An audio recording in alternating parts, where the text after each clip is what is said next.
আল্লাহ তাআলা কুরআনে জায়গায় জায়গায় বলেছেন, দুনিয়াতে আপনি আমি যা কিছু করতেছি আমাদের বাহ্যিক বডিটাকে, আমাদের দেহকে শান্তি দেওয়ার জন্য, আরাম দেওয়ার জন্য। অথচ এই দেহের কোনো গ্যারান্টি নাই, যে কোনো সময় রূহ বের হয়ে এই দেহ নিষ্ক্রিয় হয়ে যেতে পারে। তার জন্য আমাদের এত আয়োজন, পুরা দুনিয়া সাজাইতেছি। আর যে জিনিসটা আপনাকে আমাকে মৃত্যু থেকে নিয়ে অনন্ত অসীমকাল, হাজার হাজার লক্ষ লক্ষ কোটি কোটি বছর, যার কোনো মরণ নেই, অমর হয়ে থাকবে, যার উপরেই নির্ভর করে সিদ্ধান্ত হবে, আল্লাহর পক্ষ থেকে ফায়সালা হবে, হয়তো জান্নাতি অথবা জাহান্নামী, ওইটার জন্য আপনার আমার চেষ্টা দুনিয়ার তুলনায় একদম নগণ্য। তাই আল্লাহ পাক রব্বুল আলামিন কুরআনে বলেছেন, তোমরা তো সফলতা দেখতেছো দুনিয়ার বাহ্যিক জিনিসগুলোর মধ্যে, কিন্তু আল্লাহ তাআলা ফতোয়া দিচ্ছেন, কাদ আফলাহা মান যাক্কাহা, সফল তো ওই ব্যক্তি যে তার আত্মাকে পরিশুদ্ধ করেছে, তাজকিয়ায়ে নফসের উপরে যে মেহনত করেছে, আত্মশুদ্ধি করে যে কবরে এসেছে। আল্লাহ কুরআনে তাদের ব্যাপারে ফায়সালা দিয়েছেন, কাদ আফলাহা, ওই ব্যক্তি কামিয়াব, সে সফল কাম হয়েছে। এই জন্য কিতাবের মধ্যে লেখে যে সব সময় আপনার আমার এই আত্মাটাকে পাহারা দেয়া। আল্লাহ তাআলা এই কলব মানুষের ভিতরে একটাই দান করেন, এবং এই কলবের ভিতরে একমাত্র, শুধুমাত্র, কেবলমাত্র আল্লাহ পাক রব্বুল আলামিনকে জায়গা দেওয়ার জন্যই আপনাকে আমাকে দুনিয়াতে পাঠাইছে।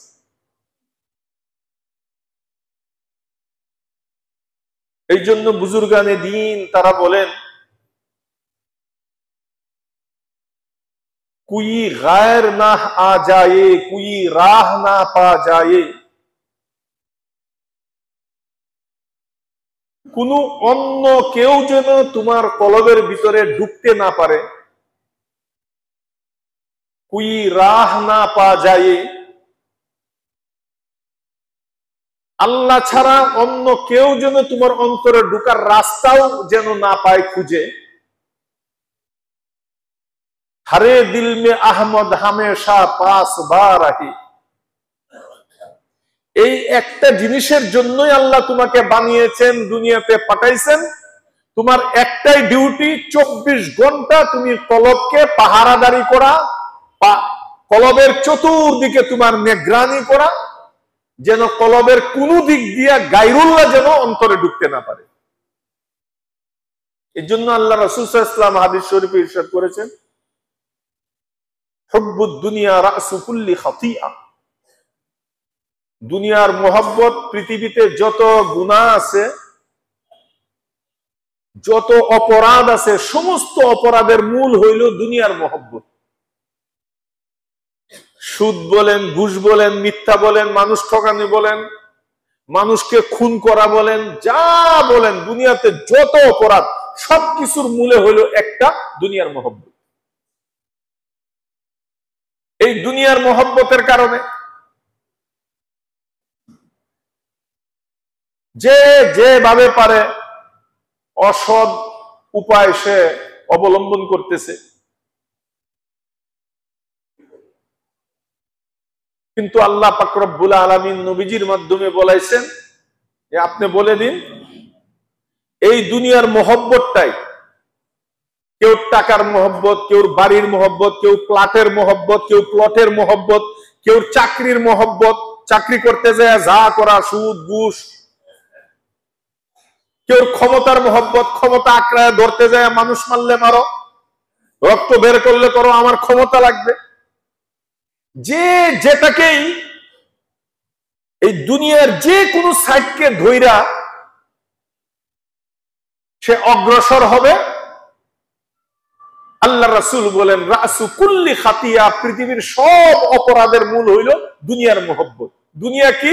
এই সবগুলো দুনিয়া, বাড়ি গাড়ি, প্লট, টাকা পয়সা, ক্ষমতা, চাকরি বাকরি, সবগুলো হইল দুনিয়া। চোখ বন্ধ করলে যে জিনিস আমার সাথে যাবে না ওইটাই দুনিয়া। আজকে এখন যদি আমি মারা যাই, আপনি মারা যান, যে জিনিসগুলো আমার সাথে যাবে না এটাই দুনিয়া। আমি বুঝাইতে পারি না আপনাদেরকে। অথচ আমরা করতেছি এই দুনিয়ার জন্যই, যেটা আমার সাথে যাবে না। আর যেটা আমার সাথে যাবে এটা হলো আখিরাত, এটা পরকাল, এটা আমল। অথচ ওই দিকে আমাদের খেয়ালই নাই, ব্রক্ষেপই নেই।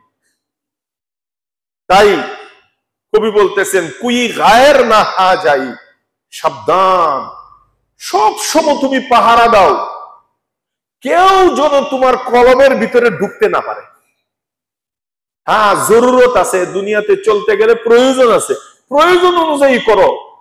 কিন্তু ওয়াবার প্রয়োজন, আল্লাহকে ছাইরা, নামাজ ছাইরা, রাসূল ছাইরা, মসজিদ ছাইরা, দিন ছাইরা, এটার নাম হবে দুনিয়া।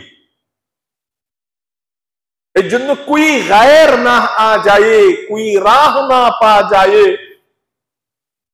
কোন গায়ের, অন্য কেউ যেন আল্লাহ ছাড়া তোমার কলবে ঢুকতে না পারে।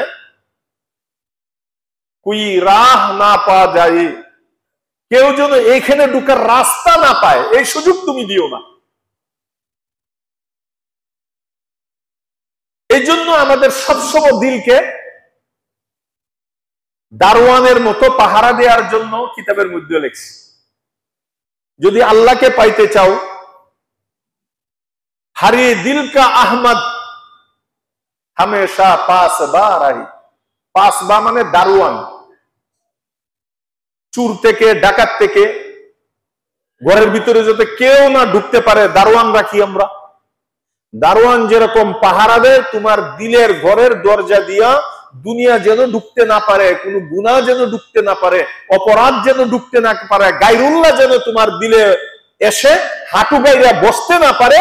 এই জন্য পাস বা হামেশা, সবসময় তুমি আর পাহারা দিতে হবে যদি তুমি বাঁচতে চাও। আর ওই ব্যক্তির ব্যাপারেই বলা হয়েছে কাদ আফলাহা মান যাক্কাহা, ওই ব্যক্তি আল্লাহ পাক বলছেন অকামিয়াব, অসফল, যে পাহারা দিবে তার অন্তরকে। এই জন্য সাহাবায়ে কেরাম সব সময় দিলের পাহারা দিতেন।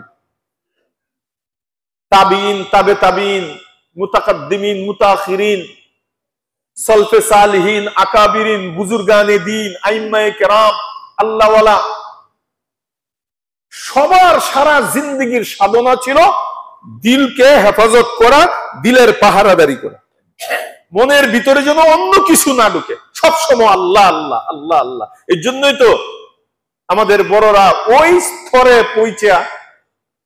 পৌঁছার পর তারা বলতেন हर तमन्ना दिल से रुखसत हो गई, अब तो आजा, अब तो खिलवत हो गई। ওই মামুন, আমার দিল থেকে সবগুলোকে বাইরে বুড়িয়ে বের করে দিছি, এখন আমার দিলে আর কেউ নাই। अब तो आजा, अब तो खिलवत हो गई। এখন আমার কলবের ভিতরে চেয়ার শুধু একটাই, তুমি এসে এই চেয়ারের মধ্যে আসন গ্রহণ করো। দুনিয়ার কোন মোহ, দুনিয়ার মহব্বত, দুনিয়ার ভালোবাসা, এগুলোকে আমার দিল থেকে বের করে দিয়েছি। দুনিয়াতে চলতে যে দুনিয়া লাগবে, কিন্তু এটা কেমন লাগবে? শেখ সাদি রহমতুল্লাহ আলাইহি বলেছেন,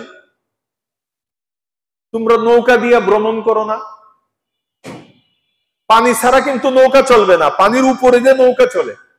কিন্তু এই পানি যদি নৌকার ভিতরে ঢুকে তাহলে তুমিও যাইবে, নৌকাও যাইবে। দুনিয়া ছাড়া তুমি চলতে পারবা না, দুনিয়া লাগবে। কিন্তু দুনিয়াকে ভিতরে ঢুকাইতে পারবা না, তাহলে তুমিও মারবা, শেষ। দুনিয়া যতটুক জরুরত, নৌকার মতো, এর উপর দিয়ে চলবা। পানির উপর দিয়ে নৌকা চলে, দুনিয়ার উপর দিয়ে তুমি চলবা। কিন্তু খবরদার, নৌকার ভিতরে যেন পানি ঢুকে না যায়। তোমার কলবের ভিতরে যেন ছিদ্র হইয়া দুনিয়া ঢুকে না যায়, তাহলে কিন্তু তুমি শেষ। এই জন্য সাহাবায়ে কেরাম তারা সদা সর্বদা আমাদের মুতাকাদ্দিমিন মুতাখিরিন বুজুর্গানে দ্বীন সবসময় পাহারা দিতেন যে কলবের ভিতরে যেন কোনো দুনিয়া না ঢুকে, গায়রুল্লাহ যেন না ঢুকে। এই জন্য কবি বলেন, মা বালু নাফসিকা আনতারদা তাদান্নুসাহা, মা বালু নাফসিকা আনতারদা তাদান্নুসাহা, যে তোমার কি, তোমার অবস্থা, তোমার দিলের কি অবস্থা, তোমার নফসের কি হালাত। আরে তুমি কেমন মানুষ হইলা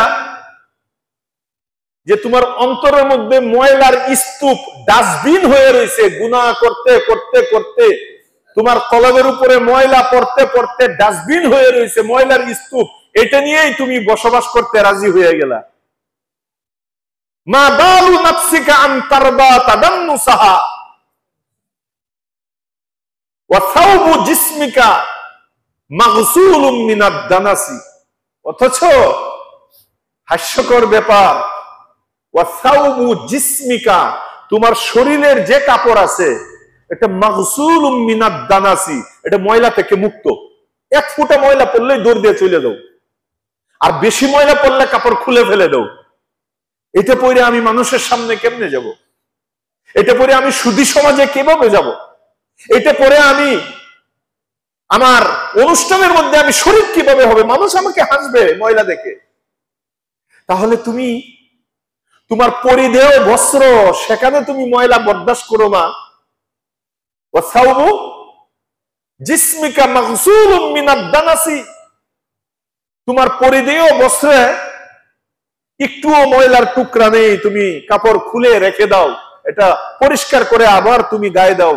আর তোমার বিবেক কতটুক তোমার সাড়া দেয় যে কলবের ভিতরে ময়লার স্তূপ পড়ে রয়েছে গুনার কারণে, আর সেটা নিয়ে তুমি 24 ঘন্টা বসবাস করতেছো, কলব ধোয়ার জন্য কোনো ব্যবস্থা করতেছো না, কাহার কাছে যাচ্ছ না, কলবের সাবান কি, কলবের পাউডার কি, কলব কি করলে পরিষ্কার হবে, কাহার কাছ থেকে পরামর্শ তুমি করতেছো।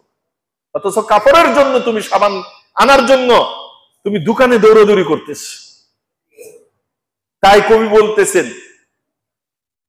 মা বালু নাফসিকা আন তারদা তাদান্নুসাহা, তোমার নফসের ব্যাপারে তোমার বড়ই অবিচার। তুমি কি করতেছো তোমার নফসকে নিয়ে, যে তোমার নফসের ময়লা সহ তুমি সন্তুষ্ট হয়ে গেলা, ময়লার স্তূপ সহ তুমি রাজি রয়ে গেলা, এ সমস্যা নাই, এই ডাস্টবিন থাক আমার ভিতরে, তুমি চলতেছো অহরহ। অথচ গুনার স্তূপ, গুনার বস্তা হাদিস শরীফের মধ্যে এসেছে, ভালো করে শুনেন। আল্লাহর রাসূল সাল্লাল্লাহু আলাইহি ওয়াসাল্লাম ইরশাদ করেছেন, ইন্নাল মুমিনা ইযা আযনাবা যামবান,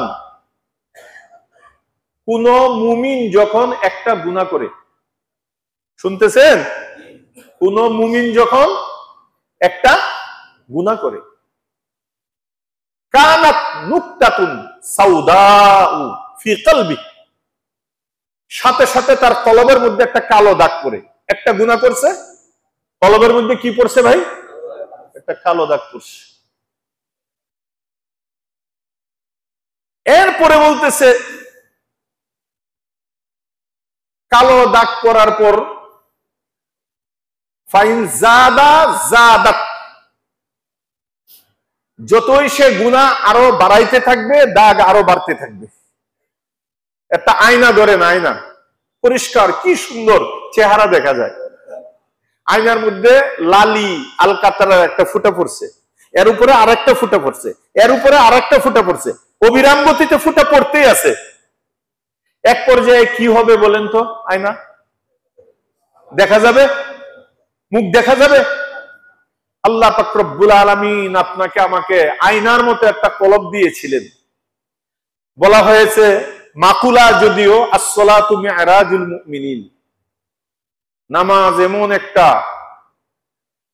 ইবাদত, তোমার আয়না যদি পরিষ্কার থাকে আর আল্লাহু আকবার বলে ধ্যান করে তুমি দাঁড়াও, আয়নার মধ্যে সুচ দেওয়ার সাথে সাথে তুমি কলবের আয়নার ভিতরে এই মুহূর্তে 7 আসমান পাড়ি দিয়ে, আরশ কুরসি লৌহ কলম পাড়ি দিয়ে আল্লাহ তাআলা এই মুহূর্তে ফেরেশতার সাথে কি পরামর্শ করতেছে তাও তুমি দেখতে পাইবা না।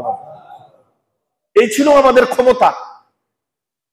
এই জন্যই তো ইব্রাহিম আদহাম রহমতুল্লাহ আলাইহি বলতেন, খোদার কসম আমি যখনই সেজদায় যাই, আমার মাওলা যতক্ষণ পর্যন্ত আমার মাথার মধ্যে হাত বুলায় না দেয় আমি মাথা উঠাই যাই।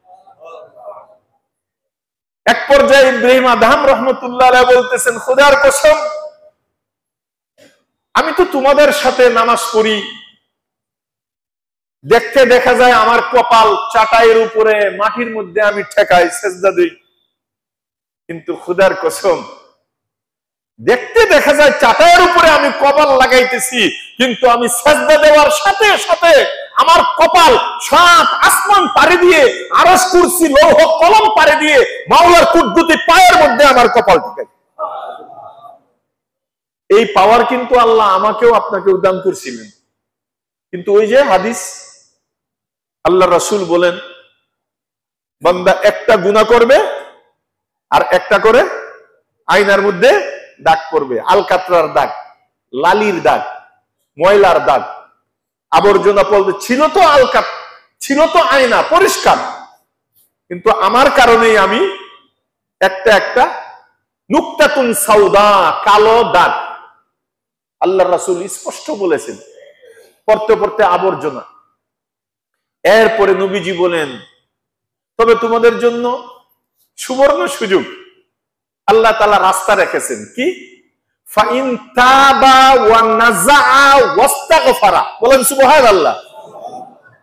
তুমি গুনাহ করতে করতে আয়নার উপরে একেবারে স্তূপ দিয়ে ফেলেছো, ডাস্টবিনের স্তূপ।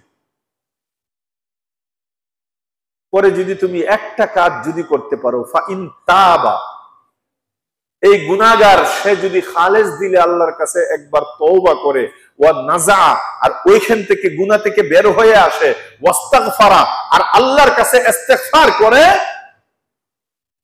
তো সাকালা কলবুহু, আল্লাহ তাআলা লোহার মধ্যে জং পড়লে রেত দিয়ে বসা দিলে যেরকম লোহা চকচক হয়ে যায়, তওবা করার সাথে সাথে তোমার আয়নার উপরে ময়লাগুলো পরিষ্কার করে আবার তোমার আয়না ঝকঝক করে দিবে।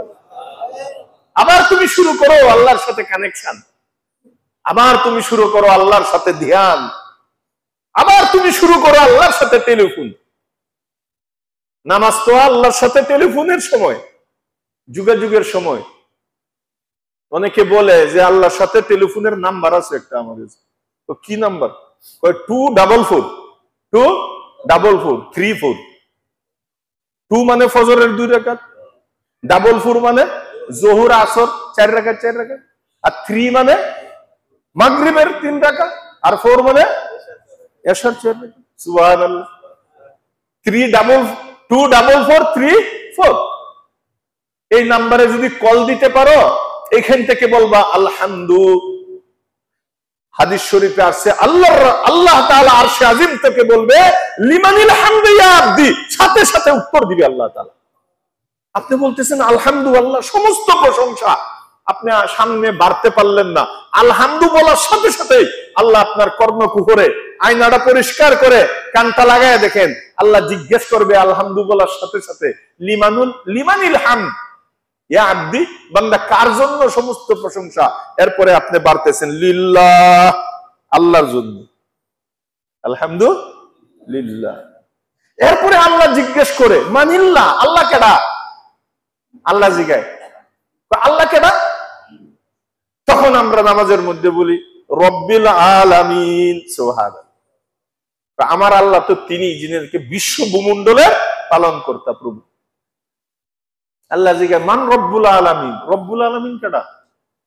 তখন আমরা নামাজে বলি আমার রব্বুল আলামিন তো হলেন যিনি আর রহমান, পরম করুণাময়। জিগায় আল্লাহ মানির রহমান, রহমান কেডা? আমরা বলি আর রাহিম, অতি দয়ালু।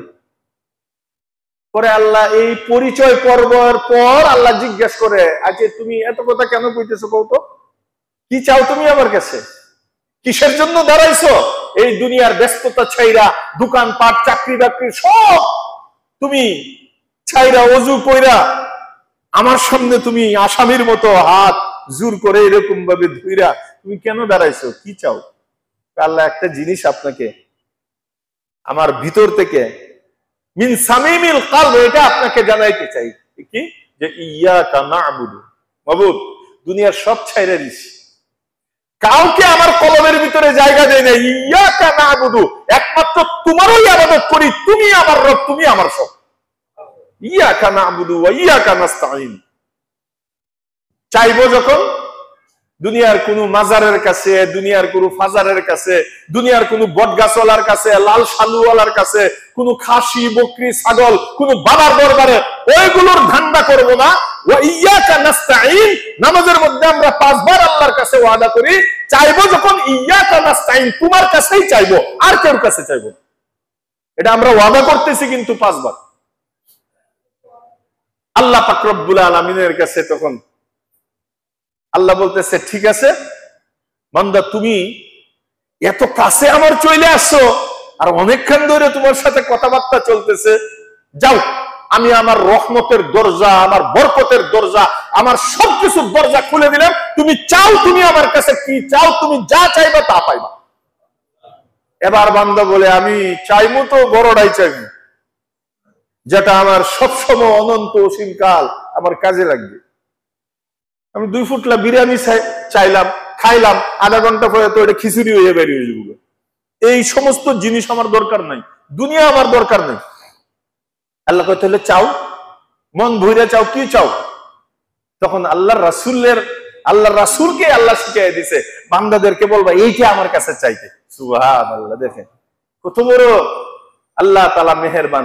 আল্লাহর কাছে আমরা কি চাবো এটা আল্লাহ আমাদেরকে শিখিয়ে দিছে।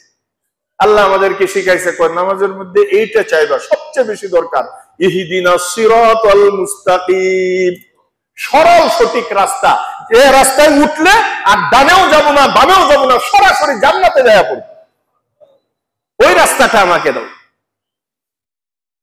এখন আল্লাহ, এই রাস্তা কোন রাস্তা এটা তো চিনি না, লোকেশনটা বলে দিলে আল্লাহ ভালো হইতো। আল্লাহ কয়, হ্যাঁ ভালো কথা বলছো, লোকেশন বলে দিয়েছি। আল্লাহ বলতেছে সিরাতে মুস্তাকিম, সরল সঠিক রাস্তা হলো সিরাতাল্লাযিনা আনআমতা আলাইহিম, ওই রাস্তা যে রাস্তায় চলার কারণে তুমি পূর্ববর্তী বুজুর্গানে দ্বীন আল্লাহওয়ালা যাদেরকে তুমি পুরস্কৃত করছো, ওই রাস্তায় আমারে চালাও, আমি আর কিছু বুঝি না। নবী রাসূলগণ যে রাস্তায় চলেছেন, সাহাবায়ে কেরাম যে রাস্তায় চলেছেন, আউলিয়া কেরাম যে রাস্তায় চলেছেন, সিদ্দিকীন যে রাস্তায় চলেছেন, শুহাদা যে রাস্তায় চলেছেন, এই রাস্তাটাই হলো সিরাতে মুস্তাকিমের রাস্তা। এই রাস্তাটা আপনি আমাকে দান করুন, ইহদিনাস সিরাতাল মুস্তাকিম। এই জন্য মুআজ্জাজ হাজিরিন, নামাজের মধ্যে দাঁড়ায় সরাসরি আল্লাহর কাছে এই কথোপকথন তো সেই মজা পাবে যার কলবের আয়নার ময়লাগুলোকে পরিষ্কার করতে পারবে। আর পরিষ্কারের পাউডারের নাম হইল, সাবানের নাম হইল কি? ইস্তিগফার, তওবা, গুনাহ থেকে ফিরে আসা। এই জন্য কবি বলতেছে, মা বালু নাফসিকা আন তারদা তাদান্নুসাহা, আরে তোমার কি হইল, তোমার নফসের কি খবর? তুমি এমন হয়ে গেলা যে বস্তা ভরা গুনাহ নিয়া, বস্তা ভরা লালিয়াল আলকাতরা মতো ময়লা নিয়া তুমি কলব নিয়া তুমি চলাফেরা করতেছো, আর এটা খুব খুশি, তোমার একটু ভ্রুকুঞ্চিত হয় না, টেনশনও হয় না, এত ময়লার বস্তা নিয়ে আমি ঘুরতেছি, এটাকে তো পরিষ্কার করার দরকার। অথচ ওয়াসাউবু জিসমিকা মাগসুলুম মিনাদ দানাসি, তোমার শরীরের কাপড় একটু ময়লা থেকেও তুমি পবিত্র কইরা পরে তুমি এটাকে পরো, একটু ময়লাও তুমি বরদাস্ত করো না, এটাকে খুলে ফেলো অথবা ধুইয়া পরিষ্কার করে এরপরে পরিধান করো। মানুষ কি বলবে? মানুষ কি বলবে? সাধারণ কাপড়ের ময়লার কারণে যদি তোমার এই টেনশন, এই ফিকির হয়, আমি আল্লাহর সামনে যখন এত বড় ময়লার বস্তা নিয়ে, কলবের সামনে ময়লার স্তূপ নিয়ে যখন হাজির হবা, কেন তোমার ভিতরে আসে না যে আল্লাহ কি বলবে? এমন কলব নিয়ে আল্লাহর কাছে গেলে আল্লাহ আমাকে কি বলবে? গত জুমায় বলেছিলাম, ইয়াউমা লা ইয়ানফাউ মালু ওয়ালা বানুন ইল্লা মান আতাল্লাহা বিকলবিন সালিম।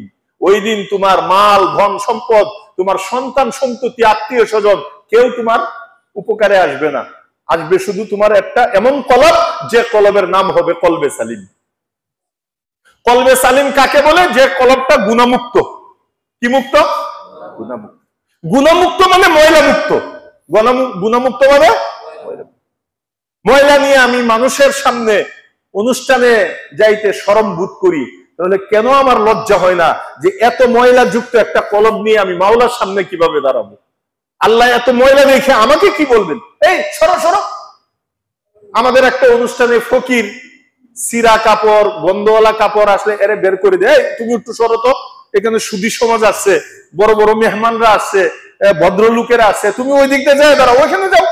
ঠিক আপনার আমার গুনাহ নিয়ে যখন আল্লাহর সামনে যাব, আল্লাহ তাআলা বলবে তুমি একটু সইরা দাঁড়াও, এই সরো সরো সরো। সরাইতে সরাইতে আল্লাহ সূরা ইয়াসিনের মধ্যে বলেছেন ওয়ামতাজুল ইয়াওমা আইয়ুহাল মুজরিমুন, ওরে ময়লাওয়ালারা, ওরে গুনাহগারওয়ালারা, তোমরা আজকে আল্লাহওয়ালা যারা জান্নাতীওয়ালা, ওদের থেকে পৃথক হয়ে যাও, তোমাদের ঠিকানা এইদিকে না, তোমরা ওইখানে যাও। ওদেরকে জাহান্নামে পাঠিয়ে দিবে। এরপরে কবি বলতেছে আহা তারজুন নাজাতা ওয়ালা তাসলুকু মাসালিকাহা, তারজুন নাজাতা ওয়ালা তাসলুকু মাসালিকাহা ফাইন্নাস সাফিনাতা লা তামশি আলাল ইয়াবাসি। তুমি নাজাত চাইতেছো যে আমি যেন নাজাত পাই, জান্নাতে চলে যাইতে পারি, মোর মুয়ার জান্নাতে যামু, কিন্তু ওয়ালা তাসলুকু মাসালিকাহা, কোন রাস্তায় চললে আমি জান্নাতে যাব ওই রাস্তায় চলতে আবার তুমি রাজি না। শুনে রেখো, তুমি জান্নাতে যাইবা কিন্তু জান্নাতের রাস্তায় উঠবা না। কালসি তো আমাদের এই দিক দিয়ে যাইতে হবে, এই রাস্তার এই দিক দিয়ে অথবা যে কোনো পূর্ব দিক দিয়ে। এখন আমি যদি এই রাস্তা না ধরি, পশ্চিম দিক দিয়ে ধরি, যাইতে যাইতে মক্কা চলে যাবেন, ইউরোপ কান্ট্রি চলে যাবেন, আমেরিকা পার হয়ে যাবেন, কিন্তু জীবনে কালসি পাইবেন না। কথা বলেন না কেন? এখন আমি চাচ্ছি জান্নাতে যাব, তারজুন নাজাতা, নাজাত তুমি চাইতেছো, মুক্তি চাও জাহান্নাম থেকে, কিন্তু ওয়ালা তাসলুকু মাসালিকাহা, মগর তুমি এই রাস্তায় চলতে রাজি না, জান্নাতের রাস্তায় চলতে রাজি না। তাহলে তোমার জন্য একটা সুন্দর দৃষ্টান্ত আছে, তুমি শুনো। ফাইন্নাস সাফিনাতা লা তামশি আলাল ইয়াবাসি, শুনে রেখো, নৌকা কিন্তু ইয়াবাস, ইয়াবাস এরকম জায়গায় নৌকা চলে না। ইয়াবাস কাকে বলে? ইয়াবাস বলা হয় এমন স্থলকে, একটা জলভাগ আর একটা স্থলভাগ। ইয়াবাস বলা হয় এমন শুকনো স্থল জায়গাকে যেখানে কোনোদিন পানি উঠে না, পানি উঠার সম্ভাবনাও নাই, এটাকে ইয়াবাস বলে। ভাই নূহ আলাইহিস সালাম কিস্তি বানাইছিলেন স্থলের জায়গায়, মরুভূমির মাঝখানে, কিন্তু একসময় পানি উঠছে, তো উইটা নৌকাকে ভাসায় নিয়ে চলে গেছে। কিন্তু ইয়াবাস বলে এর চেয়ে আরো কঠিন, যেখানে পানি উঠবে না, কখনো না। আচ্ছা, যেখানে জীবনে পানিও উঠবে না, পানি ওঠার সম্ভাবনা নেই, বলেন এখানে কি জাহাজ চলবে? এখানে কি নৌকা চলা সম্ভব? তাই কবি বলতেছেন তারজুন নাজাতা ওয়ালা তাসলুকু মাসালিকাহা ফাইন্নাস সাফিনাতা লা তামশি আলাল ইয়াবাসি।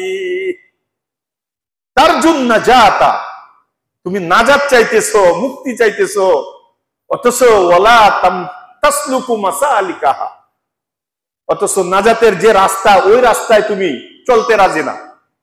নৌকা তো চলবে নদীতে, সাগরে, সমুদ্রে, খালবিলে, এখানে নৌকা নামাইতে রাজি না। তুমি নৌকা নিয়ে গেছো ইয়াবাস নামক জায়গার মধ্যে, যেখানে জীবনে কি উঠে না, পানি উঠে না।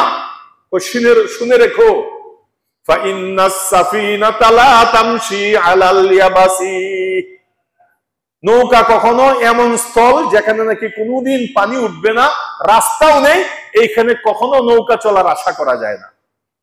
যেভাবে নাকি এমন স্থলে নৌকা চলার আশা করা যায় না, ঠিক এইরকম ভাবে যে নাকি গুনাহগার গুনাহ করতে থাকবে, মাসিয়াতের মধ্যে থাকবে, তুমি গুনাহ ছাড়বা না, আবার তুমি দোয়া করবা আল্লাহ আমাকে নাজাত দাও, আল্লাহ আমাকে মুক্তি দাও, আল্লাহ আমাকে জান্নাত দাও, ওই তোমার আশাটাও ওই নৌকা চলার মতো হয়ে যাবে। নৌকা যেরকম ওই স্থলের মধ্যে চলবে না, সুতরাং গুনাহ না ছাড়া পর্যন্ত, কলবকে তাসকিয়া আত্মশুদ্ধি না করা পর্যন্ত, এই রাস্তা অবলম্বন না করা পর্যন্ত তুমি জান্নাতের রাস্তা খুঁজে পাবা না। খুব কঠিন কথা বলছি। এই জন্য মুআজ্জাজ হাজিরিন, আমাদের আকাবিররা বলছেন এর জন্য কি করতে হবে? পাহারাদারি করতে হবে। কি করতে হবে? কলবের ভিতরে যেন কি ডাক ঢুকতে না পারে? দুনিয়ার মোহাব্বত। খুব কড়াকড়ি ভাবে পাহারাদারি, চৌকান্না পাহারাদারি করতে হবে। হিংসা, হাসাদ, গীবত, শেকায়াত, এটি সব কলবের রূপ। মিথ্যা, পরনিন্দা, পরশ্রী কাতরতা, এই সব হইল কলবের রূপ। মানুষের ভালো দেখতে না পারা, নিজেকে বড় মনে করা, নিজেকে বড় দেখানো, রিয়া, এই সমস্ত সব হইল কলবের মরজ। এই রূপগুলো কলবের মধ্যে থাকলে এই লোকটা নাজাতের আশা করতে পারবে না। তাহলে কি করতে হবে? এক নাম্বার তো আমাদের পাহারাদারি করতে হবে, কলবকে পাহারা। আমার কলবের মধ্যে প্রত্যেক দিন আমার মুরাকাবা করতে হবে, আমার দিলের ভিতরে কি হিংসা ঢুকছে কিনা, হাসাদ ঢুকছে কিনা, রিয়া ঢুকছে কিনা, কিনা ঢুকছে কিনা, পরশ্রী কাতরতা ঢুকছে কিনা, মানুষের ভালো আমি দেখতে পারি না এমন আমার অন্তরের হালাত হয়েছে কিনা, এগুলো আমার পাহারা দিতে হবে।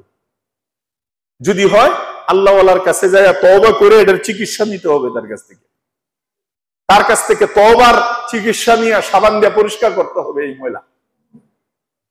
এক নম্বরে পাহারাদারি। দুই নম্বরে কি করতে হবে? আল্লাহর কাছে দোয়া করতে হবে, আল্লাহর কাছে কান্নাকাটি করতে হবে। আল্লাহর কাছে রুজু হওয়া ছাড়া জান্নাতে যাওয়ার কোনো উপায় নেই। পাহারাদারিও করতে হবে আর আল্লাহর কাছে কান্নাকাটি করতে হবে, নির্জনে নিস্তব্ধে কান্নাকাটি করতে হবে। চোখের পানি ছাইরা দিয়া মাওলার কাছে ভিক্ষা চাইতে হবে, আল্লাহ আমার কলবের ময়লাটাকে তুমি পরিষ্কার করে দে। এছাড়া হবে না। এই জন্য আমাদের বুজুর্গরা দোয়া করতেন, ইলাহি আবদুকাল আসি আতাকা মুকিররাম বিযুনুবি ওয়া কাদ্দাকা ফাইন তাগফির ফাআনতা আহলুন লিযাকা ওয়া ইন তাতরুদু ফামান ইয়ারহাম সিওয়াকা। সারাটা রাত কাঁদতেন, চোখ ভাসায় পালাইতেন, বুকে পানি ভিজে, কাপড় ভিজে যাইতো, আর দোয়া করতেন, ইলাহি আবদুকাল আসি আতাকা, আয় আল্লাহ তোমার এই গুনাহগার বান্দা তোমার দরজার সামনে এখন দাঁড়ানো। প্রত্যেক দিন শেষ রাত্রে আল্লাহ পাক রব্বুল আলামিন বান্দার একদম নিকটে চলে আসেন, আয়েশা হাতছানি দিয়া ডাকতে থাকেন, আলা মিন মুস্তাগফিরিন ফাআগফির আলা। আসো কেউ গুনাহগার, যে তোমার গুনাহ আছে, দিলের মধ্যে ময়লা আছে, আমি এখন তোমার কাছে, তুমি এখন চাও, তুমি চাইতে দেরি আর তোমার জিন্দেগীর গুনাহ মাফ করতে আমি দেরি করব না। এই সময়টা হলো নির্জন, নিস্তব্ধ, শেষ রাত্র, কান্নাকাটির সময়, মাওলার সাথে লিয়াজু মেইনটেইন করার সময়। ইলাহি আবদুকাল আসি আতাকা মুকিররাম বিযুনুবি ওয়া কাদ্দাকা। আল্লাহ আমি আমার জীবনের যত অপরাধ সব স্বীকার করতেছি, আমি অপরাধী, অনেক অপরাধী। আমি তোমার চৌকাঠের মধ্যে আমি পয়রা তোমার কাছে দরখাস্ত করতেছি মাওলা, তোমার কুদরতি পায়ে ধইরা আমি আমার ভুলগুলো স্বীকার করতেছি, তোমার দরবারে আমি হাত উঠেছি, আমি সমস্ত গুনাহকে স্বীকৃতি দিয়া তোমার দরবারে আসছি এখন ভিক্ষুকের মতো। বাবু এখন তোমার একমাত্র তোমার রহম। ফাইন তাগফির ফাআনতা আহলুন লিযাকা, যদি তুমি মেহেরবানি করে এই ওদনকে তুমি ক্ষমা করো, তুমি তো ক্ষমার যোগ্য, ক্ষমার আহাল। তুমি চাইলেই সেকেন্ডের মধ্যে তুমি আমার সারা জিন্দেগীর গুনাহ মাফ কইরা আবার কলবের আয়নাকে তুমি পরিষ্কার করে দিতে পারো।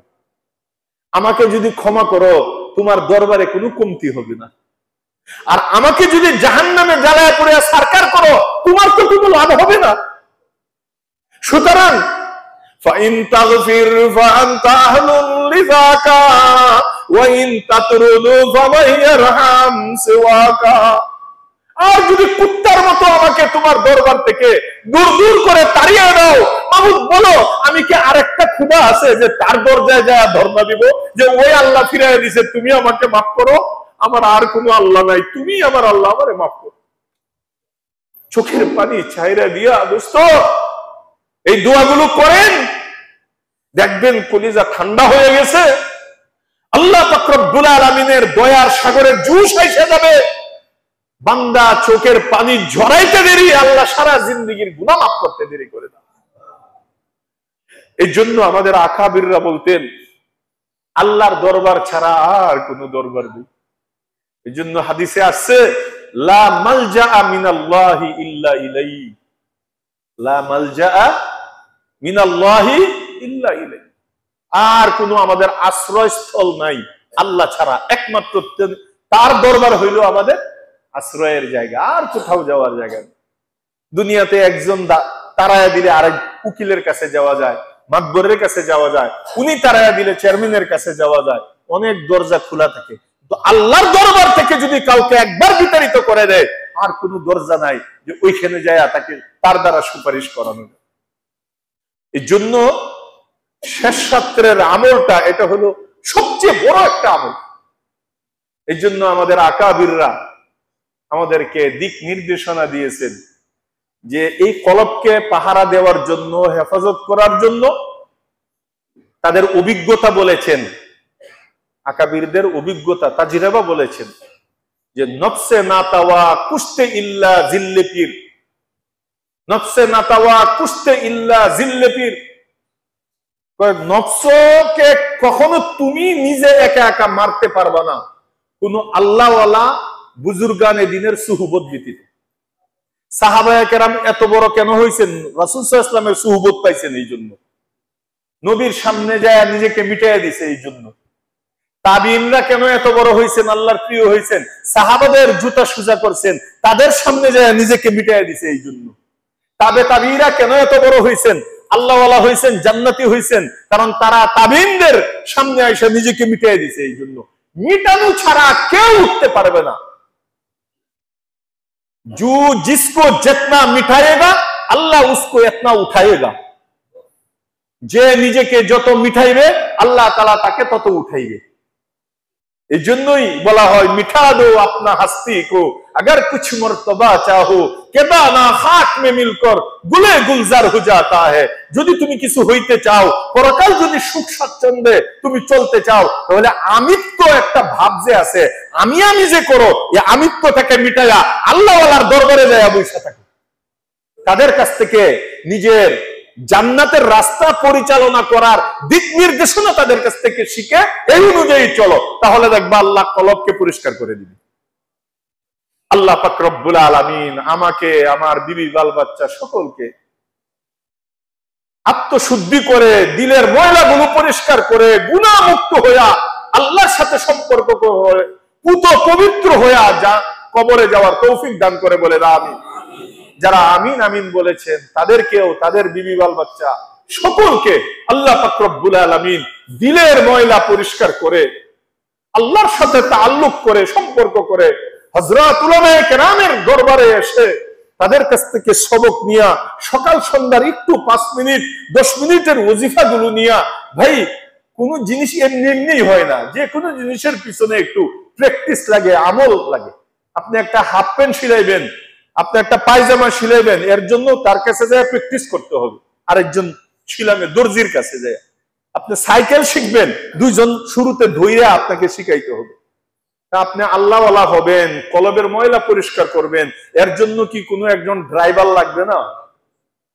এইগুলোর ব্যাপারে যারা পারদর্শী, হযরত উলামায়ে কেরাম, আল্লাহওয়ালা যারা আছেন, উলামায়ে কেরাম যারা আছেন, বুজুর্গানে দিন যারা আছেন, তাদেরকে খুঁজে খুঁজে তাদের দরবারে কমপক্ষে সপ্তাহে একদিন 1 ঘন্টার জন্য, 2 সপ্তাহে হইলেও একদিন 1 ঘন্টার জন্য, কমপক্ষে মাসে হইলেও একদিন ইস্তাহি মজলিস যেখানে যেখানে হয়, এগুলো খুঁজে খুঁজে ওদের দরবারে যায় চুপচাপ বৈশা আল্লাহ তাআলাকে পাওয়ার নিয়তে আল্লাহ পাক রব্বুল আলামিনের রেজামন্দি পাওয়ার নিয়তে ওদের দরবারে আসতে যাইতে থাকলে আল্লাহ পাকের দরবারে জুশ এসে যাবে।